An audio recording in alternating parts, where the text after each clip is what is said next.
questions?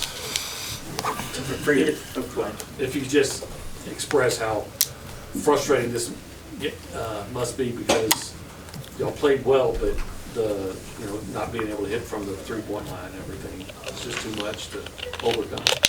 I think, like you said, we played really well. I think we could have got better at certain things, maybe controlled them a little bit better on the offensive rebounding.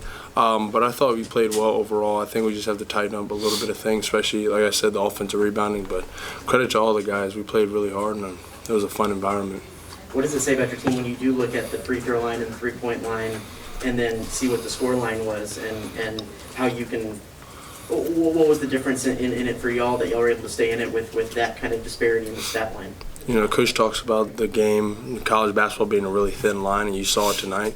We didn't play our best from the three-point line or the free throw line, but, we were still in the game. So it's a very, very thin line, and, getting a win, especially in the SEC. But I think, we'll get back in the gym, and guys will be ready to go tomorrow. So, Henry, how much when Aaron came in and the minutes he was able to produce, how much did that put the game on its head and change it?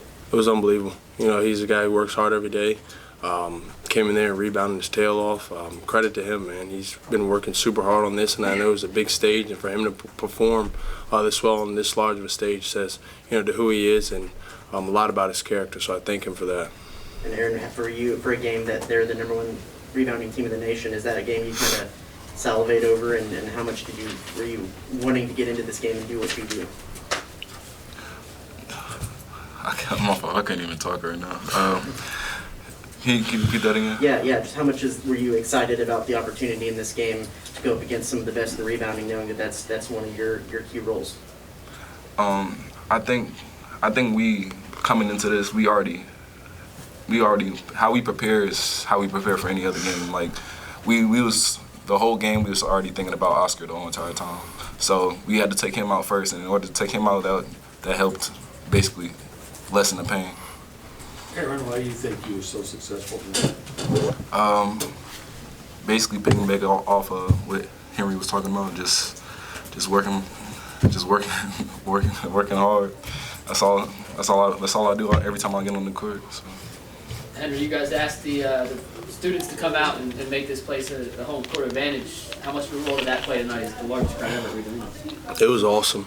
I think, credit to the 12th man. I thank them and thank everybody who came out to the game, supported us tonight. Sorry, it wasn't the outcome that they wished for or we wished for, but I want to thank them and credit to them. It was an unbelievable environment, especially going down the stretch. You couldn't really hear, and even the start of the game. So I just credit to them and thank you guys. You've heard some ACC environments. How does that compare to some of the Dukes and the North Carolinas? Well, that was an unbelievable environment tonight. Like I said, it was loud from the start all the way to the end. So just like I said, credit to them and thank all of them for coming out. Thank them for having our back, and we have their back too. Henry, are there positives you guys can take from this game and use moving forward? Yeah, I think so. You look at the thin line, like I said earlier, we didn't shoot well from the free throw line. We didn't shoot well from the three-point line. But for us to be in a game like that and play a really, really good team and a Hall of Fame coach, for us to continue to compete shows what kind of team we are and speaks a lot about all of our character too. So, we have, 13 more SEC games, and, we're excited for those, and we just got to, keep chopping wood and carrying water. Henry, this scoring streak you've been on since the start of SEC play, what's been the catalyst for that? I think it's the guys finding me. I'm not a guy who's really getting in going ISO or one-on-one. I think it's, Marcus Williams, Wade Taylor, Dre, all those guys, Q, Haas, Manny, all those guys finding me when I'm cutting. So credit to them.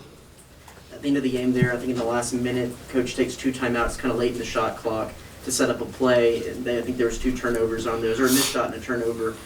What were y'all hoping to get out of those, and how important is it to get some payoff when you do take a timeout like that late in the game? I think it's huge. I think, wasn't the outcome that we wanted, but it's something that we practice each and every day.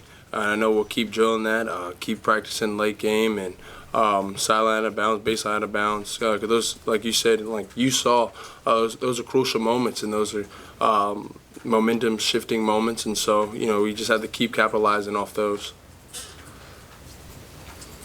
Anything else? All right, guys. Thanks. Thank you. Appreciate it. Thank you.